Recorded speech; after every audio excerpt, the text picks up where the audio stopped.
नमस्कार दोस्तों, बहुत बहुत स्वागत है आप लोगों का सिंपल एजुकेशन में। दोस्तों, जैसा कि आप जानते हैं कि इस समय हम अपने YouTube चैनल के माध्यम से 31 जनवरी को आयोजित होने वाली सीटेट की परीक्षा में पूछे जाने वाले बाल मनोविज्ञान के सिद्धांतों का अध्ययन कर रहे हैं और इसी संबंध में आज हम अध्ययन करने वाले हैं व्यवहारवाद और अधिगम का, अर्थात बिहेवियरिज्म एंड लर्निंग के बारे में। दोस्तों, ये बहुत ज़्यादा महत्वपूर्ण अध्याय है जिसमें से कुछ सवाल सीटेट की परीक्षा में पूछे जाते हैं और पेपर फर्स्ट और पेपर सेकंड अर्थात प्राइमरी लेवल और उच्च प्राइमरी लेवल दोनों ही स्तरों पर जो सीटेट की परीक्षा आयोजित की जाती है उसमें इस अध्याय से सवाल पूछे जाते हैं। इसीलिए दोस्तों, आपसे अनुरोध करता हूं कि आप वीडियो को शुरू से लेकर अंत तक देखें और यदि वीडियो अच्छी लगे तो वीडियो को लाइक और चैनल को सब्सक्राइब जरूर कर दीजिएगा।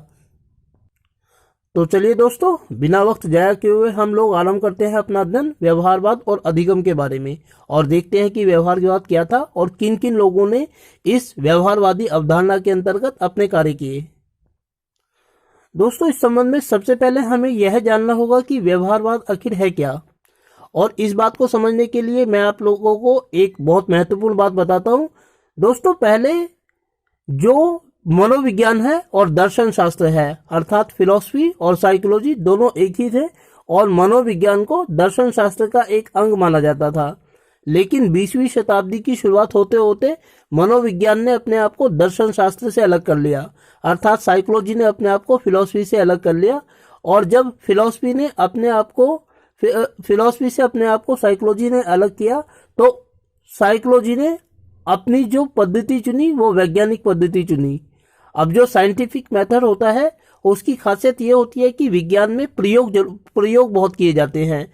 कोई भी बात सत्य है या नहीं है इस बात की जानकारी के लिए लैब में नित्य दिन प्रयोग किए जाते हैं। अगर प्रयोग में वह बात सही हो जाती है तो वैज्ञानिक दृष्टि से वह सही है और यदि वह सही नहीं होती है तो वैज्ञानिक दृष्टि से वह गलत है।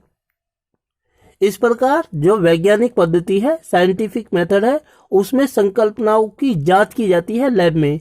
और लैब की खासियत ये होती है कि उसके अंतर्गत वातावरण को नियंत्रित किया जाता है, जो एनवायरनमेंट होता है उसको कंट्रोल कर लिया जाता है और संकल्पनाओं की यानी कि हाइपोथेसिस की सही और गलत होने की जांच की जाती है लैब में। इसी प्रकार जब साइकोलॉजी दर्शन शास्त्र से अलग हुई तो उसने अपनी पद्धति वैज्ञानिक पद्धति को चुना। अब क्योंकि वैज्ञानिक पद्धति को साइकोलॉजी के अंतर्गत चुना गया था तो इसीलिए इसके अंतर्गत प्रयोग एक महत्वपूर्ण अवधारणा बन गई। किसी भी बात को सही या गलत साबित करने के लिए या उसकी जांच करने के लिए प्रयोग बहुत महत्वपूर्ण थे।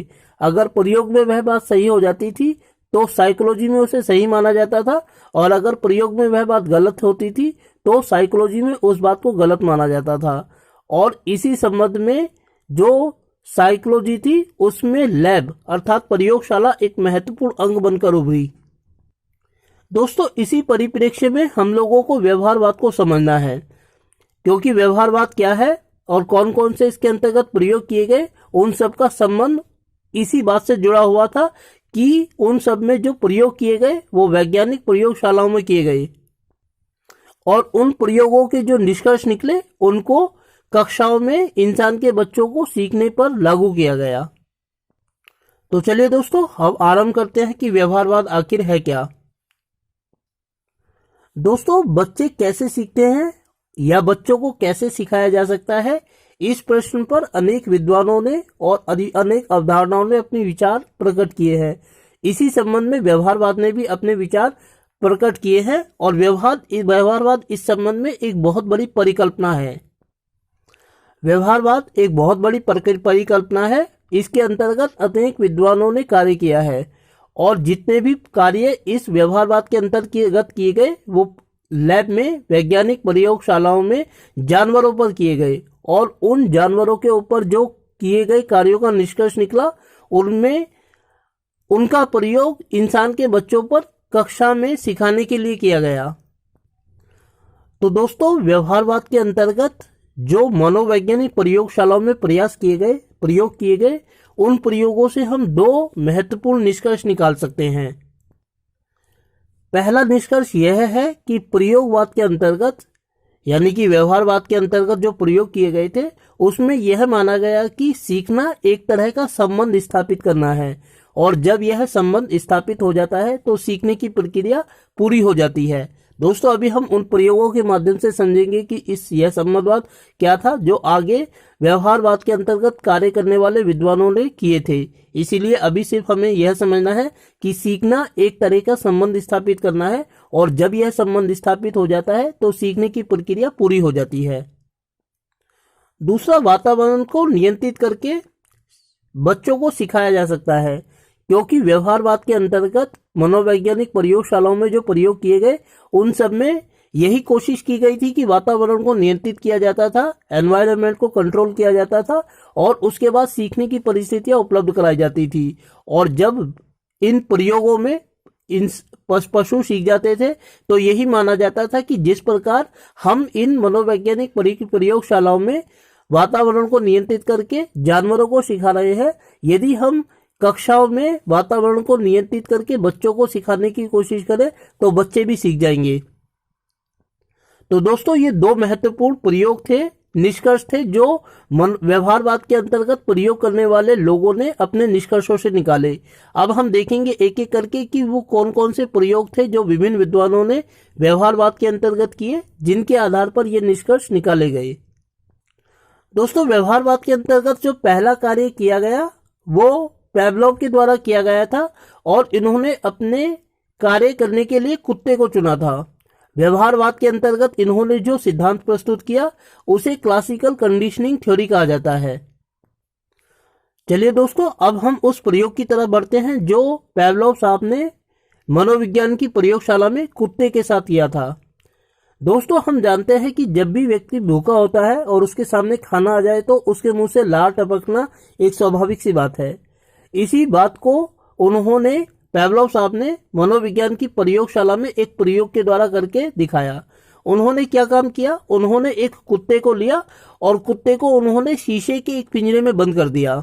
जब उन्होंने शीशे के पिंजरे में उस कुत्ते को बंद किया तो उस कुत्ते को सबसे पहले एक घंटी सुनाई देती थी, घंटी सुनवाई जाती थी। उस घंटी को सुनवाने के बाद उसको कुछ खाने के लिए दिया जाता था। इस प्रकार शुरुआत में जो घंटी थी वो अनकंडीशनल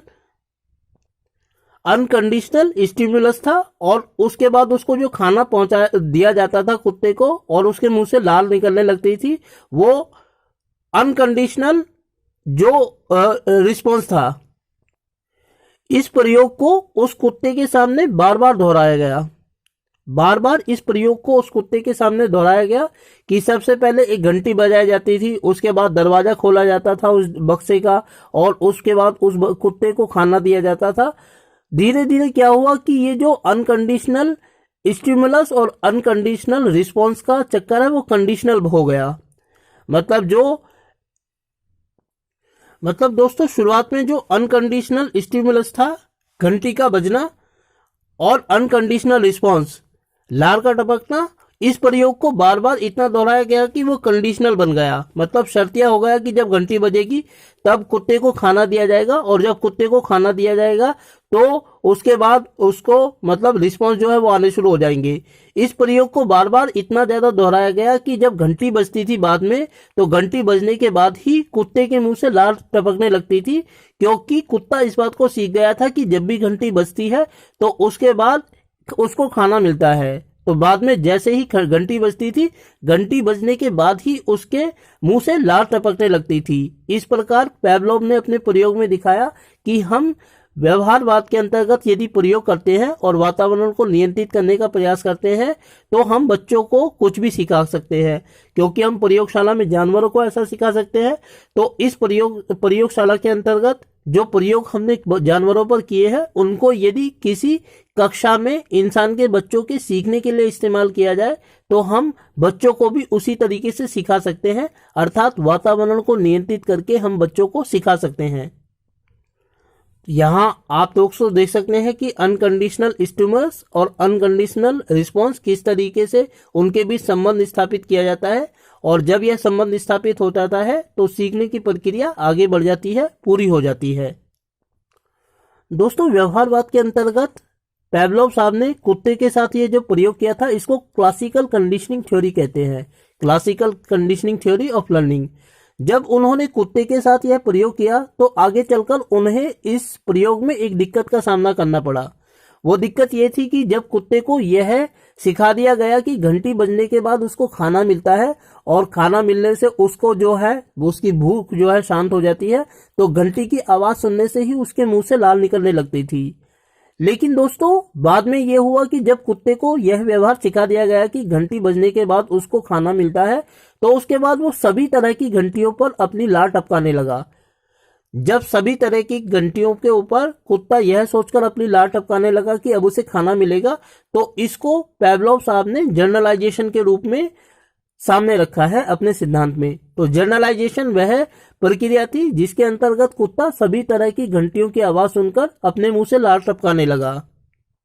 इसीलिए पेवलोव साहब के सामने अब दूसरा काम यह था कि उन्हें अपने उस कुत्ते को अब यह सिखाना था कि उसको जो खाना है वो सभी प्रकार की घंटियां बजने पर नहीं मिलेगा, बल्कि उसको खाना सिर्फ एक विशेष प्रकार की घंटी सुनने पर ही मिलेगा। तो अन्य घंटियों के बीच और एक वह स्पेशल घंटी जिसके बाद उसको खाना दिया जाएगा, इनके बीच उसे अब अंतर सिखाना था। इस बात का उसको अंतर सिखाना था कि किस घंटी के बजने के बाद उसको खाना मिलेगा और किस घंटी के बाद उसको खाना नहीं मिलेगा। इस तरीके के अंतर को समझाना कुत्ते को डिफरेंशिएशन कहलाया। अब दोस्तों क्योंकि कुत्ते को उन दूसरी घंटियों को भूलना था जिनके बाद उसको खाना नहीं मिलता था, और यह सीखना था कि उसे केवल एक विशेष प्रकार की घंटी के बाद ही खाना खाने के लिए दिया जाएगा, तो दूसरी जिन घंटियों को उसे भूलना था, इस भूलने की प्रक्रिया को एक्सटेंशन कहा गया। तो इस प्रकार दोस्तों हम पेवलोव की थ्योरी में 3 चरणों को देख सकते हैं लर्निंग की प्रक्रिया में। पहला जर्नलाइजेशन, दूसरा डिफरेंशिएशन और तीसरा एक्सटिंक्शन। दोस्तों जो पेवलोव साहब थे उन्होंने क्लासिकल कंडीशनिंग का अपना जो सिद्धांत दिया, उसकी अगर हम शैक्षिक उपयोगिता की बात करें तो थोड़े समय पहले तक मनोविज्ञान का यह सिद्धांत कक्षा में बहुत ज्यादा महत्वपूर्ण माना जाता था। अगर बच्चा किसी शब्द को गलत लिखता था तो टीचर उसको 10 बार लिखने के लिए कहता था, क्योंकि यह अवधारणा इस सिद्धांत पर आधारित थी कि यदि हम किसी व्यवहार को बार बार दोहराते हैं तो हम उसकी गलतियों को खत्म कर देते हैं और सही शब्द लिखना सीख जाते हैं। हमने खुद भी यही किया था जब हम छोटे थे कि अगर किसी शब्द को गलत लिखते थे तो टीचर हमें बार बार 10 बार लिखने के लिए वो शब्द देता था, क्योंकि इसके अंतर्गत यह माना था कि हम सही शब्द लिखना सीख जाएंगे और जो गलत स्पेलिंग हमारे दिमाग में उस शब्द की है वह हम भूल जाएंगे। इस प्रकार जनरलाइजेशन, डिफरेंशिएशन और एक्सटेंशन तीनों उस कार्य में एक साथ शामिल हो जाते थे। यह शैक्षिक उपयोगिता थी पेवलोव के सिद्धांत की। दोस्तों पेवलोव के बाद व्यवहारवाद के अंतर्गत BF स्किनर ने अपना प्रयोग किया और उन्होंने जो प्रयोग किया उसको हम ऑपरेंट कंडीशनिंग थ्योरी कहते हैं। दोस्तों पेवलोव के सिद्धांत में हमने देखा है कि उन्होंने सीखने का मतलब यह माना था कि जब C और R के बीच संबंध स्थापित हो जाता है, S और R के बीच, तो सीखने की प्रक्रिया पूरी हो जाती है। जिसके अंतर्गत हमने देखा था कि जब क्लासिकल कंडीशनिंग और क्लासिकल कंडीशनल स्टिमुलस और कंडीशनल रिस्पांस के बीच संबंध स्थापित हो जाता है तो सीखने की प्रक्रिया पूरी हो जाती है। इसे उन्होंने C बराबर R के रूप में देखा था पेवलोव साहब ने। लेकिन दोस्तों व्यवहारवाद के अंतर्गत BF स्किनर साहब ने अपनी ऑपरेंट कंडीशनिंग के अंतर्गत जो प्रयोग किए, उन्होंने उसमें दिखाया कि सीखने की प्रक्रिया C बराबर R अनायासी नहीं हो जाती है, बल्कि सीखने की प्रक्रिया C बराबर R के बीच एक छोटा r जब आ जाता है, ये वाला छोटा r, तब सीखने की प्रक्रिया पूरी होती है। और इसको उन्होंने कबूतर के साथ और चूहे के साथ प्रयोग करके दिखाया था कि C और R के बीच जब एक छोटा r आ जाता है तब यह सीखने की प्रक्रिया पूरी होती है। और जो ये छोटा r है इसको उन्होंने रीइंफोर्समेंट का नाम दिया। रीइंफोर्समेंट को हिंदी में हम पुनर्बलन कहते हैं। लेकिन दोस्तों अब सवाल ये उठता है कि आखिर यह पुनर्बलन अर्थात R है क्या, और यह सीखने की प्रक्रिया में किस तरीके से कार्य करता है। दोस्तों BF स्किनर साहब ने अपनी ऑपरेंट कंडीशनिंग थ्योरी में दिखाया है कि व्यवहारवाद के अंतर्गत हम बच्चों को या सीखने वाले व्यक्ति को जो व्यवहार सिखाना चाहते हैं, अगर उसके सीखने के बाद हम उसको कुछ इनाम देते हैं तो इससे उसके सीखने की दर बढ़ जाती है।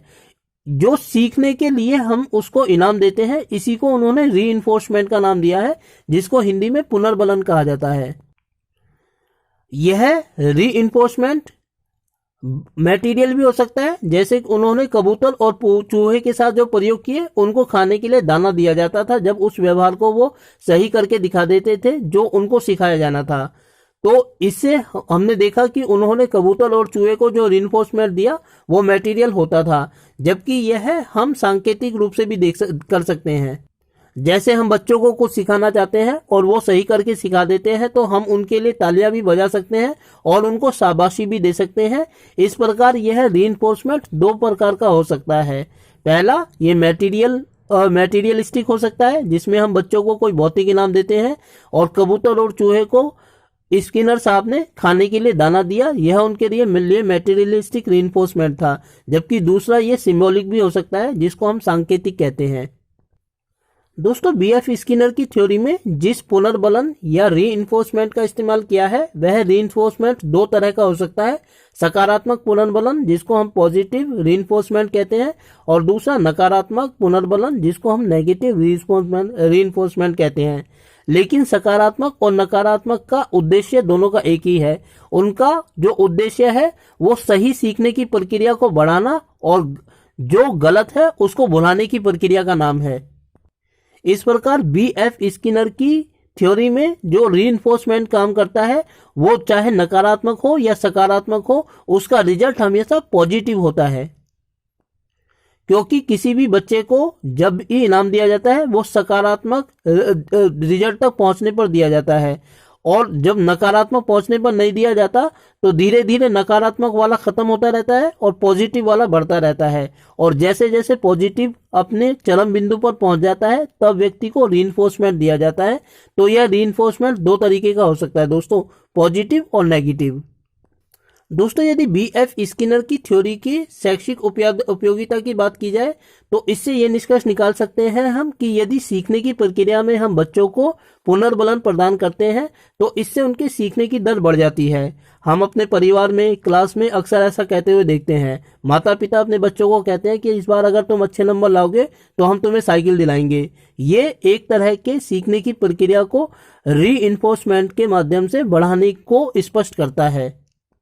तो दोस्तों, परीक्षा में यदि इससे संबंधित सवाल पूछे जाते हैं तो मैं उम्मीद करता हूं कि आप आसानी से हल कर देंगे कि रीइंफोर्समेंट को जो मुख्य रूप से बल दिया गया था वो बीएफ स्किनर के द्वारा दिया गया था और इसे उन्होंने छोटे आर के रूप में दिखाया था।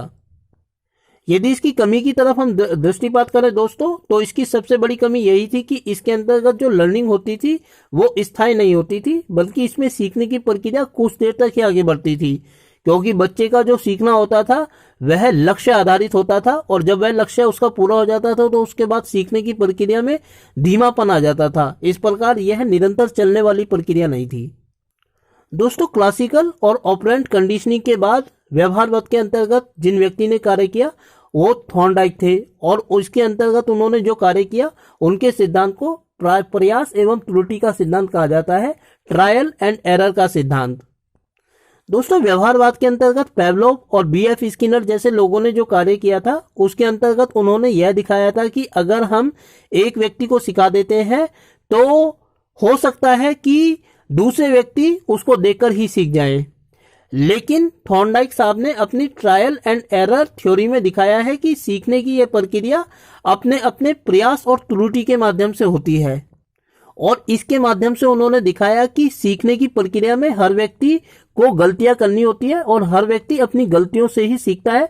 दूसरे को देखकर कोई भी व्यक्ति उस व्यवहार को नहीं सीख सकता। दोस्तों, इसके लिए उन्होंने जो प्रयोग किया वह इस प्रकार था। उन्होंने दो बिल्लियां ली और उन दोनों बिल्लियों को आमने सामने शीशे के डिब्बों में बंद रखा। एक बिल्ली वह थी जिसके ऊपर प्रयोग किया जा रहा था, और दूसरी बिल्ली वो थी जिसको ये सारे प्रयोग अपनी आंखों से देखने थे। जिस बिल्ली के ऊपर प्रयोग किया जा रहा था उसके सामने यह था कि वो अपने हाथ पैर इधर उधर झपट मारती थी और उसमें एक चटकनी लगी हुई थी। जैसे ही बिल्ली का जो हाथ पंजा तो दरवाजा खुल जाता था और बिल्ली बाहर निकल आती थी। तो शुरुआत में जब यह प्रयोग किया गया कि तो बिल्ली बहुत समय ले रही थी दरवाजे को खोलने में, लेकिन जैसे ही उसको पता चला कि जब इस चटकनी के ऊपर उसका पंजा पड़ता है तो दरवाजा खुल जाता है, तो बाद में वो सीधा चटकनी के ऊपर ही अपना पंजा मारने लगी और 1 सेकंड में ही दरवाजा खुलने लगा। जो थॉर्नडाइक साहब थे वो यह देखना चाहते थे कि जो ये दूसरी बिल्ली इस सारे प्रयोग को होते हुए देख रही है, क्या वो भी सीखती है या नहीं। उसके बाद जब ये सारा प्रयोग हो गया तो दूसरी वाली बिल्ली को, जो इस प्रयोग को अपनी आंखों से होता हुआ देख रही थी, उसको इस पिंजरे में रखा गया और उन्होंने देखा कि जो गलतियां इस पहली वाली बिल्ली ने की थी वही गलतियां इस दूसरी वाली बिल्ली के द्वारा भी दोहराई जा रही हैं। अपने इस प्रयोग के दोस्तों बिल्ली के साथ थॉर्नडाइक साहब ने जो प्रयोग किए उसके उन्होंने 2 महत्वपूर्ण निष्कर्ष निकाले।